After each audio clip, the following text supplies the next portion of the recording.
Fala pessoal, sejam muito bem-vindos ao módulo 2 do nosso curso de opções, né? Começando ali a aquecer, agora a gente já sabe o que é uma opção, a história, né? De onde veio, por quê. Temos opções, né? Contrato de derivativo, se alguém teve alguma dúvida, manda por e-mail, Operação Fênix, manda no nosso WhatsApp, a gente vai responder ali prontamente, né? Então, começando a aquecer, módulo 2 ainda é básico, né? Mas é um passo adiante, né? Agora a gente vai de fato entender por que, né, utilizar e qual que é o nosso perfil, né? Existem diversas formas, né, diversas estratégias e a gente vai abordar as três principais formas, né, de como a gente pode usar uma opção, né? Então, talvez você que esteja me assistindo tenha um perfil mais conservador, ainda atrela que a opção é algo de maior risco. A gente vai colocar um ponto aqui que serve de hedge, proteção. Esse é o primeiro ponto, né? Talvez você é mais agressivo, pelo contrário, né? Você quer buscar ganhos rápidos, quer tomar risco, se expor a maior risco para ter um ganho rápido num curto prazo. Alavancagem é um segundo ponto que a gente vai falar na aula de hoje, né? E também, terceiro e não menos importante, né? Ele fica num meio termo ali, uma especulação, e aí a gente pode colocar, a gente vai colocar alguns pontos adiante, né? Não necessariamente a especulação é de especular, algo ruim, né? Muitas vezes atrelado também a uma forma não muito boa de se ganhar dinheiro, né? Mal falado, especulação, mas existe uma forma de fazer com certo critério no sentido de um mercado não direcional, né? A gente acaba especulando. Existem outras formas ali, né? A arbitragem também tem outras formas. Vamos abordar essas três principais formas e aí, de acordo com o seu perfil, você vai estar mais inclinado a fazer uma ou outra, né? Eu particularmente acho que de acordo com o cenário, a gente vai pesar uma ou outra, né? Então, nas recomendações nossas aí fora curso, né, nossa recomendação ali de compra, né, de operações, de fato, a gente vai pesar de acordo com o cenário e vamos adotar as três formas aqui do porquê utilizar de acordo com o nosso perfil de investimento, tá bom? Então aqui a gente tem que pensar, né, as três formas que a gente acabou de falar, né, seja hedge, seja especulação, seja alavancagem, tem dois objetivos principais, né? Um vai ser maximizar ganho, o outro vai ser proteger a carteira, né? A gente tem que pensar como institucional, a gente tem que sair da caixinha ali pessoa física, né, de querer ganhar alguns centavos, sem saber o que está fazendo, comprar qualquer coisa para ganhar muito em pouco tempo. Não, vamos ter uma cabeça de investidor institucional, né? Como os grandes fundos usam isso, né? Como eles se protegem, por que eles se alavancam, né? Qual que é a forma justamente de fazer isso, né? É óbvio que em qualquer operação nossa a gente vai usar um percentual pequeno ali do capital, né? A gente está pensando como fundo grande, né? A gente não vê nenhum fundo comprado em 50% do seu patrimônio em opções, né? Longe disso, usam ali 1%, 0,25%, 2% quando estão muito confiantes ali. Então, vamos trazer essa expertise aí dos fundos de investimento para a nossa carteira de pessoa física e é possível, isso dá certo no longo prazo, né? Sair daquele negócio, dica do meu amigo aqui da internet, vi tal pessoa, youtuber, recomendando, falando que essa ação vai explodir, isso uma hora vai dar certo, outra hora vai dar errado, não é o que a gente quer aqui. Então vamos adequar o nosso perfil de risco nesses três formas, né? Dá para alavancar e assumir riscos grandes e ter retornos expressivos? É possível. Dá para proteger carteira? Estou comprado ali para longo prazo, mas o cenário está ruim, quero proteger essa carteira sem desfazer as ações? Dá para fazer. Isso é a nossa primeira forma e vamos falar dela, né? Vamos falar do hedge, né? Uma estratégia que visa proteger a carteira, né? Então, por que utilizar opções, né? Qual que é a forma, qual que é a vantagem disso, né? A gente pode proteger uma carteira de longo prazo, por exemplo, estando alocado num setor de utilities, né? Energia elétrica, por exemplo, é possível fazer uma proteção, né? Ações de menor risco, beta mais baixo, mas não é a forma mais eficiente, né? Por isso que entram aí as opções. E uma forma de fazer hedge, eu acho que é a forma mais interessante, né? Eu acho que a grande vantagem da opção é justamente isso. Você consegue minimizar o risco da sua carteira de longo prazo, por exemplo, através da opção, né? Então vamos supor aqui num cenário atual, né? A gente teve aí recentemente o rompimento de teto de gastos, né? Acho que ninguém sabe muito ali quanto é o teto, quanto fecha, se vai romper só nessa questão do auxílio Bolsa Família, Bolsa Brasil, enfim, qual que é o nome, né? A gente opera opções, não necessariamente a gente precisa saber o que envolve ali o cenário macro, a gente só tem que ter uma noção que isso acrescenta riscos, né? A gente viu o Copom, por exemplo, subindo taxa de juros, ele está precificando um risco maior para o país, esse é um dos motivos, né? Então nós ali como investidores de longo prazo ou de curto prazo, isso independe, a gente quer proteger uma carteira, de repente a gente comprou ali para aposentadoria ou a gente tem uma carteira de dividendos, estamos recebendo dividendos, mas a gente sabe que nesse cenário atual, né, possivelmente, né, se o teto for rompido, se for aumentado ainda mais gastos de governo, né, um descontrole fiscal, a gente sabe, a gente não precisa ser um especialista para saber que os preços das ações, por exemplo, vão se desvalorizar, né? Então, primeira forma de fazer um hedge é comprar uma put. A gente vai comprar uma opção de venda. O que é isso? Ela vai dar o direito para a gente vender aquela carteira de ação ou vender determinadas ações daquela carteira de ações a um preço determinado. Isso a gente se protege. Eu vou colocar um exemplo prático de novo, né? Vamos supor que nessa carteira de ações a gente tenha Petrobras, certo? Então, num cenário de curto prazo ruim para Petrobras, mas o investidor de longo prazo querendo manter Petrobras, ele pode, de novo, né, comprar uma opção de venda, comprar uma put. Isso dá o direito a ele vender numa determinada data a um preço pré-especificado a Petrobras. Então, vamos ao exemplo prático, né? Petrobras hoje está a R$30, acontece esse cenário de catástrofe, o presidente interfere nos preços, os gastos do governo ali extrapolam o que era justo, né, o que era esperado pelo mercado, Petrobras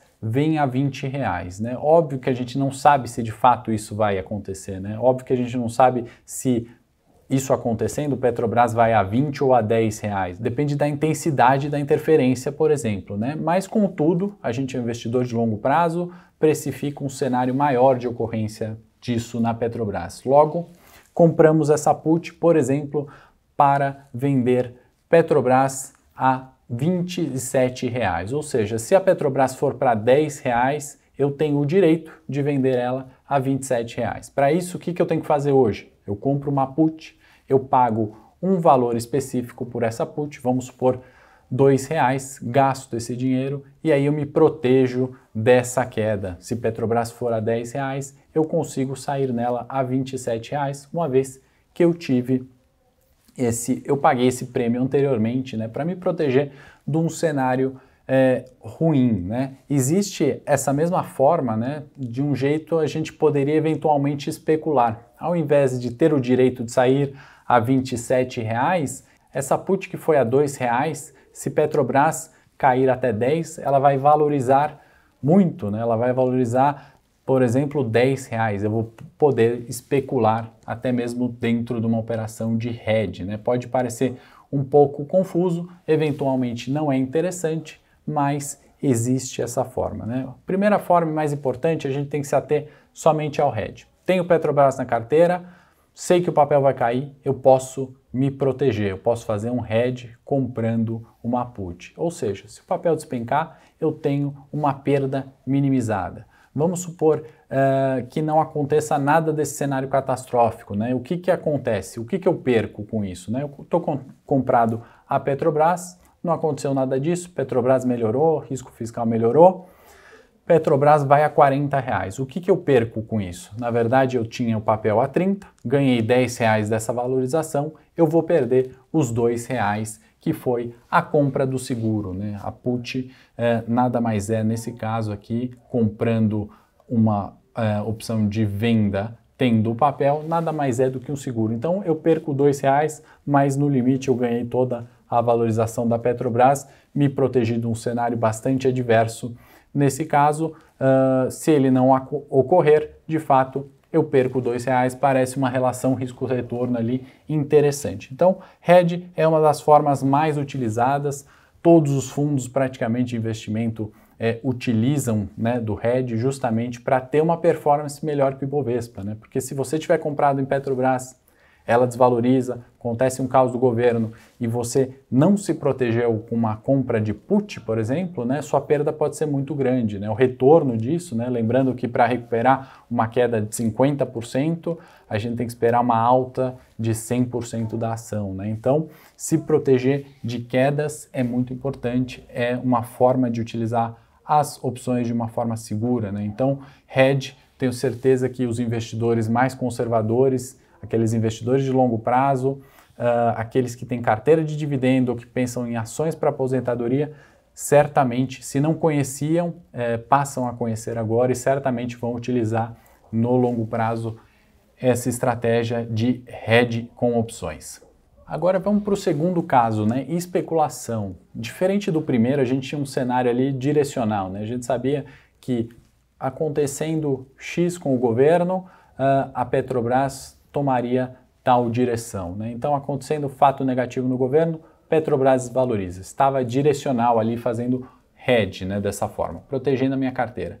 Agora, vamos supor, eventualmente, eu nem precisaria ter a Petrobras e eu não tenho um cenário direcional, né? Eu tenho um cenário diferente. Eu não sei se o governo vai exceder em muito o teto de gastos, eu não sei se de repente com o balanço de Petrobras vindo extremamente positivo amanhã, ela vem valorizando muito a sua ação, surpreende o mercado e vai valorizar muito, né? Eu começo a precificar uma série de riscos, né, dos dois lados ali, tanto positivos, caso a Petrobras tenha um balanço excepcional, surfe aí a alta do petróleo e surpreenda o mercado, como negativo, né? Poxa, e se o governo de fato interferir, né? E se o Bolsonaro demitiu o presidente da Petrobras, como fez recentemente, por exemplo, em Banco do Brasil, né? Eu começo a precificar uma série de riscos ali, positivos e negativos que possam acontecer no papel, não estou direcional e eu quero especular com isso, né? Não tem nada errado em especular, né? Quando a gente especula, a gente está sondando, né? A gente está vendo ali o que está acontecendo, né, naquele determinado momento, naquela determinada região, né? Então, especular nada mais é do que, poxa, se a Petrobras vier muito bem no balanço, isso vai ser bom para a empresa. Mas, por outro lado, a gente tem uma possível greve dos caminhoneiros iminente aí. Eu tô na dúvida ali, né? Tô no meio termo e eu acho que um cenário atual de mercado, né, de Bovespa ali, quando não vai para lado nenhum, testa 107, testa 114 mil pontos, é um cenário onde especular, né, no curto prazo pode ser interessante. Então, posto que esse investidor não tem uma convicção firme ali sobre a direção dos preços da Petrobras em um determinado motivo, observa que a volatilidade está aumentando, né? Porque uma hora o mercado precifica a interferência política, outra hora sabe que Petrobras, se fosse na Suíça, estaria descontada, né? Então, a oscilação de preços, a volatilidade aumenta porque o mercado entende. Por um lado tem compra, por outro lado tem venda, né? O mercado tem isso o tempo inteiro. Tem um convicto de que Petrobras está barato e o outro que está convicto que está caro, né? Por isso que as negociações acontecem e tem essa oscilação de preços. Então é uma forma de especular com a volatilidade, né? E aí um exemplo prático disso, né? A gente pode, no mesmo momento, comprar uma put e comprar uma call, ou seja, eu compro o direito de vender e eu compro o direito de comprar a Petrobras, ou seja, eu estou posicionado nos dois riscos, né? O investidor ganha nessa especulação se a Petrobras movimente muito, independente do lado. Então vamos supor que a Petrobras está a R$30. Se eu fizer essa estratégia, né, por exemplo, que é chamada de straddle, a gente vai ver mais para frente no módulo 5 e obviamente no módulo 6, onde a gente vai aplicar na prática essas estratégias, né? Mas só para exemplificar, o que a gente tem agora, né? Um cenário de que se o governo interferir e for muito ruim para a Petrobras, a gente pode ganhar dinheiro com uma estratégia de especulação, esse chamado straddle. Se a Petrobras for muito bem e o balanço surpreender, e o governo não interferir, a Petrobras for a R$40, a gente ganha dinheiro com esse cenário de especulação. Como que a gente perde dinheiro num cenário que a gente está posicionado nas duas pontas? Se o papel não mexer, né? Se o papel ficar ali R$30, essa estratégia, por exemplo, o straddle, onde você está posicionado nas duas pontas, a gente vai ver o gráfico mais para frente, ela permite ganhar com uma queda forte de Petrobras e permite ganhar com uma alta forte de Petrobras, a gente só não vai ganhar dinheiro se a volatilidade que a gente previa que aconteceria diminuir, né? Se os riscos ficarem mais claros e Petrobras for precificada ali ao valor justo, sendo o valor atual, né? Então é uma forma interessante, né? Quando o mercado está de lado, né? Existe uma estratégia com ações, long and short, por exemplo, é uma forma, né? Com opções, uma forma de ganhar com a especulação e de uma forma inteligente, às vezes mais barata, mensurando riscos de uma forma mais interessante, com perdas limitadas ali ao valor investido, tanto na compra da put como na compra da call, por exemplo, através da especulação e de opções, né? Comprando ou vendendo ações apenas, muitas vezes a gente não consegue otimizar uma estratégia de especulação, né? E especulação aqui, quero ressaltar, não é pelo lado pejorativo, né? Muitas vezes associa-se, ele é um especulador ali, ele fica investindo no curto prazo, compra uma ação, vende outra, né? Então, segunda forma, né, do porquê utilizar, e certamente alguém que está vendo a gente já passou por essa situação, né? Não saber a direção de fato do mercado. Eu acho que todo player de mercado, na verdade, já passou por esse ponto uma vez na vida ao tomar uma decisão de investimento, né? Acho que o cenário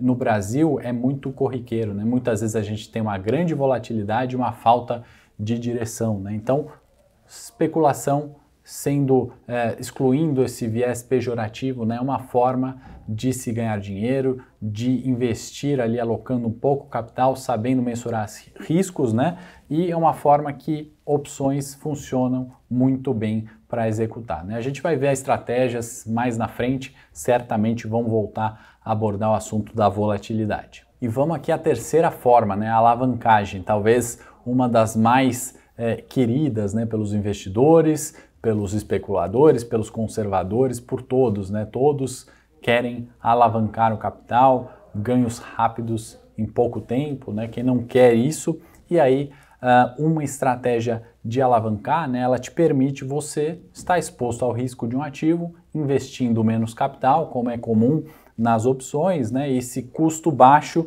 vem, obviamente, com um trade-off, né? Com uma troca de um risco maior de perda, né? E eu explico. Por exemplo, ao comprar aquela Petrobras, né? A gente sabe que talvez não seja o melhor momento, tenha volatilidade, talvez tenha um viés aí político, todos os exemplos anteriores que a gente colocou, mas a partir do momento que você investe numa empresa que você entende ali que está num monopólio, que os preços do petróleo podem continuar subindo, que a gente vai precisar dessa commodity, né? A gente está num risco ali de Petrobras, né? Diferente da gente investir numa franquia ou investir o capital próprio num restaurante, tem um risco muito maior, né? Então, comprando uma empresa ali, as ações, por exemplo, você está menos exposto ao risco, no sentido de alavancagem, do exemplo que a gente vai colocar com opções, né? Então, vem um trade-off. Eu posso estar exposto a Petrobras, só que com um risco muito maior, investindo um capital menor, né? Eu não preciso comprar um lote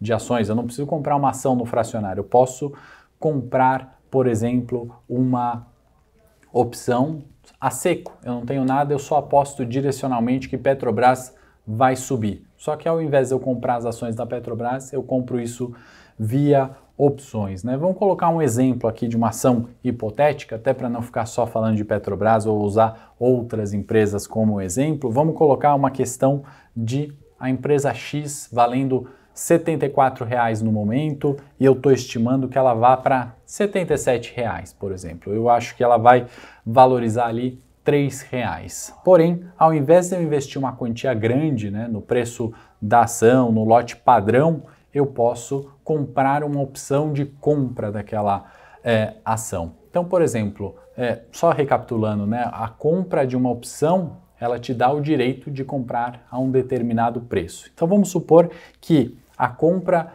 dessa opção aí da empresa X, que tem o seu valor de R$ 74,00, no momento ela esteja custando R$ 2,00. Então, eu falo assim, poxa, eu sei que essa ação vai subir para R$ 77,00, ao invés de eu gastar R$ 74,00 para comprar uma ação, eu compro o direito de comprar aquela ação no futuro e eu pago R$ 2,00 apenas para estar exposto à valorização dessa ação. Aí que vem o trade-off, né? Eu coloquei R$ 2 e vamos supor, melhor cenário, vamos ser otimistas, né? Eu alavanquei aqui meu capital, quis estar exposto na ação X, que cara, é R$ 74, eu não tenho R$ 74, eu só tenho R$ 2, mas eu quero participar dessa alta dessa ação, estou confiante. Melhor cenário, a ação X vai para os R$ 77 que eu estimei, né? Essa opção, né, esse direito de comprar a ação no futuro pagando R$ 2 hoje, essa opção pode ter ido para 4, né? Ela teve uma valorização ali, ela dobrou seu capital. Então, eu tinha R$ 2, hoje, se eu pensar só na call seca, eu posso vender ela por R$ 4, porque a ação foi de 74 para R$ 77, por exemplo, né? Ou não chegou nos R$ 77, mas essa valorização da minha opção, né, o dobro ali de capital, foi proporcionado por uma alta sensível do papel, né? Então a ação não está mais a R$ 74, ela foi para 75, ela subiu. De qualquer forma, essa opção me possibilitou alavancar e aí eu ganho muito mais comprando a opção, uma vez que tem um risco muito maior, e aí a gente vai abordar o cenário ruim, qual é esse risco maior, do que está alocado ali, né? Uma grande quantia, né? Se eu comparar os R$ 2 com 74, eu precisaria dispor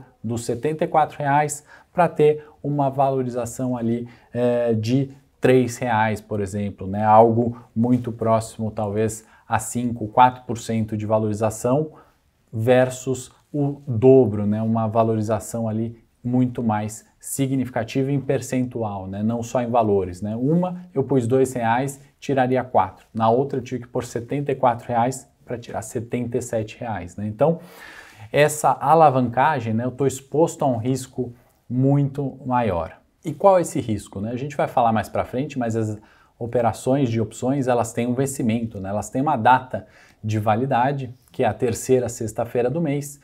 E aí o que acontece? Se eu comprasse a ação e o cenário que eu estimei não ocorresse, vamos supor eu comprei os R$ 74 da ação X, ela passou a valer R$ 70 numa determinada data. Eu ainda vou ter as ações da empresa X, né? Eu ainda vou ter exposto ao risco da companhia. Obviamente eu perdi dinheiro naquele momento, porém eu estou comprado com as ações. Eu tenho R$ 70 ali ainda investidos, pensando numa estratégia de longo prazo. Ao passo que, se isso ocorresse com a compra seca, né, desse direito de comprar a ação X e a ação caísse para os R$ 70, ou seja, eu errei na minha estratégia ali, errei no cenário que eu tinha estimado para a empresa, minha opção ela perde valor com o passar do tempo e isso tem uma data de vencimento, né? No caso das opções, toda terceira sexta-feira do mês as opções vencem, ou seja, elas não têm mais valor. O que acontece, né? Se no final daquele mês, aquele vencimento específico, a gente vai falar de datas, prazos, opções mais para frente, não se preocupa com isso. Mas o cenário que eu estimei não ocorreu, aquela ação que eu gastei R$ 2, ela virou pó, vale R$ 0 hoje, porque ninguém quer pagar ter o direito de comprar algo por R$ 77, R$ 74, se está valendo no mercado à vista R$ 70. Ou seja, eu investi ali numa opção, acreditei em um cenário que hoje não tem mais valor nenhum, né? Qual o sentido de eu conseguir vender essa opção mais cara ou mesmo por algum valor, sendo que o valor, né, o direito que ela possui, o direito que ela me dá, né, o direito implícito dela, está muito longe daquilo que o mercado oferece ali a R$ 70.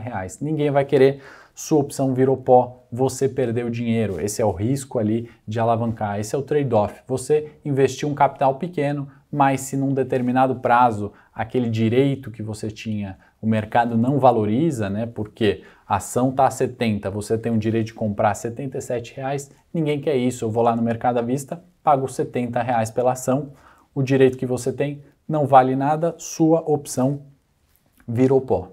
Essa é uma das formas mais arrojadas, né, de você estar alocado em opções. É evidente que ela te permite um ganho significativo muito melhor do que o mercado à vista em caso o seu cenário estimado seja concluído, né? A gente citou uma operação de compra, né, direito de compra. A gente poderia fazer uma put seca, é a mesma estratégia, né? Eu aposto, eu acredito que as ações da empresa X desvalorizarão, né? Aí o cenário inverso, eu posso também comprar a put, o raciocínio é o mesmo, né? A gente só está em direções opostas. Comprando call, você está imaginando que a ação vai valorizar, né? A call seca, e comprando uma put você está imaginando que a ação vai desvalorizar. Das duas formas, né, na operação, tanto call quanto put seca, você está alavancando seu capital. E aí existe justamente esse trade-off, né? Eu estou me expondo com um custo baixo, mas num risco muito maior do que comprar o papel. É ok, vale se expor com pequenas quantidades de capital, com